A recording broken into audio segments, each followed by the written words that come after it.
ఇక ద్వాదశ రాశుల వారు అందరూ కూడా పాటించడానికి వీలుగా ఉన్నటువంటి పరిహారం ఏదైనా తెలియజేస్తారా? ద్వాదశ రాశుల వారికి ఈ రోజున పరిహారంగా మనం తీసుకున్నట్లయితే ప్రతిరోజులాగే అందరూ కూడా ఈ రోజున తమ తమ వ్యక్తిగత దైవాన్ని స్మరించుకోవడంతో రోజును ప్రారంభిస్తారు. కాబట్టి అలా ప్రారంభించి అదే కంటిన్యూ చేసిన మంచి ఫలితాలే ఉంటాయి.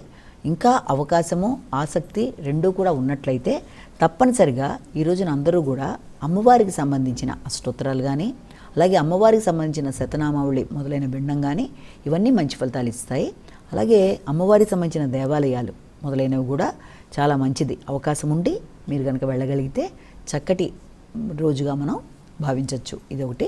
అలాగే ప్రదా చెప్పుకున్న రాశి ఫలాలన్నీ కేవలం ఒకరిని ఉద్దేశించి చెప్పిన కనుక అన్నీ తమకే వర్తిస్తాయని భావించకుండా తమ తమ వ్యక్తిగత జాతకంలో నడుస్తున్న దశలు అంతర్దశలతో కలిపి ఇవి కూడా చూసుకుంటూ ముందుకు వెళ్ళినట్లయితే ఎదుర్కొంటున్న చిన్న చిన్న సమస్యల్ని గోచారీత్యా ఎదురవుతున్న సమస్యల్ని తగిన పరిహారాలతో అది శ్లోకం కావచ్చు, దేవాలయ సందర్శన కావచ్చు, లేకపోతే ఇష్టదేవత ఆరాధన మొదలైన వాటితో సమస్యల్ని పరిష్కారం అనేది చూసుకుంటూ ముందుకు వెళ్ళగలరు అని అర్థం చేసుకోవాలి.